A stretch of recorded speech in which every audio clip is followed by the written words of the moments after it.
If you had to sum up your life right now in one word, what would it be? For most people, the honest answer is exhausting. The Lifechanyuan teaching draws the line simply. Living in the material world is exhausting. Living in the spirit world is light. Today, the spirit, and how to move from the heavy world into the light one. Take the word apart, and you find two primitives of life energy, jing and shen.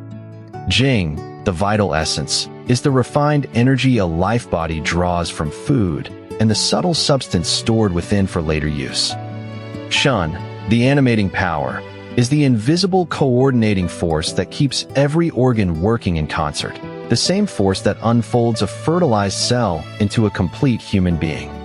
Whatever you cannot see, name, or touch, yet works on you unmistakably, that is shen. Together, they form spirit, the composite of jing and shen, the structural pillar of the life body. Spirit is the bridge and junction where matter and antimatter connect and interact.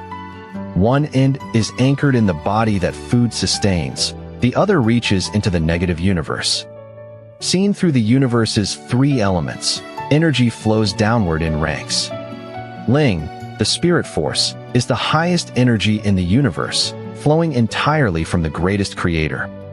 Shen draws its energy from the level of consciousness, a structural, programmatic, faith-based energy.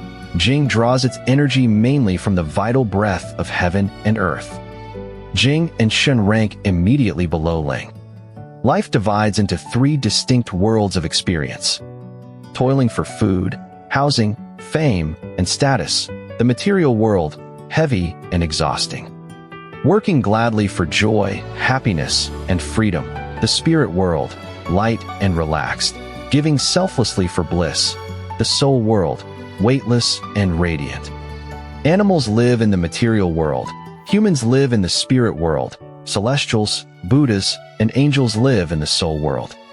Now take the census. Where does humanity actually reside? 98% live in the material world, draining body, mind, and soul. Fewer than 2% live in the relaxed spirit world. And perhaps 1 in 10,000 lives in the weightless, formless soul world, the realm Shakyamuni spoke of. Among life's three treasures, soul wealth, spirit wealth, material wealth, none can be missing. The soul is the root. Spirit is the vitality growing from that root. Material wealth supports the spirit. Without spirit wealth, a person turns lonely, bored, and hollow, repressed, irritable, prone to extremes. The teaching states it without softening. Without spiritual faith and a spiritual life, a person is effectively a dead man walking. Are you living in the spirit world? 6 gauges tell you, when all 6 align, you are there. 1. Unshakable certainty that someone will reach out whenever you fall, so hardship no longer frightens you. 2. Trust that cause and effect never miss by a hair, so your heart stays calm in calamity. 3. Seeing life as a single journey, unowned by houses, cars, money, or family roles. 4. Seeing the rise and fall of civilizations as a passing drama, living free and at ease. 5. Knowing the mysteries of space-time and setting your aim on heaven. 6. Unshakable faith in the greatest creator. You can also see it from the outside. A lighter life has visible signifiers. No hoarding of gold, luxuries, or brand names. Treating every person as an equal, preferring solitude to going along with the crowd, fond of reading the wordless book of heaven. And here is the secret. Those living in the spirit world actually enjoy finer material lives than those who live for matter. That is exactly why a celestial's quality of life surpasses a human's. What steers the spirit? Faith. As the faith, so the state of spirit and the movements of the mind. As the mind, so the words and deeds. As the words and deeds, so the outcome and the road of a life. Faith is the navigator of the spirit. Different faiths steer different lives. And the spirit reaches its absolute peak when the heart is in joy. When the spirit runs low, no one can lend you theirs. Spirit cannot be borrowed or stolen. It can only be rescued by your own effort. The old verses tend it. Speak less to nourish the inner breath. Renounce anger to nourish the lungs. Eat with restraint to nourish the stomach. Think less to nourish the liver. Want less to nourish the heart. Restrained thinking, and shun is complete. Restrained speech, and qi is complete. Restrained desire, and jing is complete. Heart unstirred, body unstirred.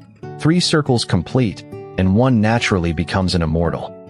Cultivated to its height, the spirit produces a human archetype, the spiritual aristocrat. Noble in spirit, rich in soul, unmoved by power, capital, custom, or fashion, independent, upright, gracefully free. The opposite of an aristocrat is not a commoner, but a beggar, whoever tramples their own dignity and freedom to beg the world for favor. Millennia of history testify, aristocrats of wealth and power never brought humanity happiness. Only spiritual aristocrats are the hope of humankind. One final clarity. The spirit world is the human goal, but the soul world is the final direction of life's ascent. Freed first from the bondage of matter, and eventually freed from the bondage of spirit, one lives in the soul world, as a heavenly celestial or a Buddha. And when the material world turns grim, simply switch the scenery at will. That inner world is yours to roam without limit. Next episode, the heart mind, the mirror that reflects all things. What is the mirror itself? See you there.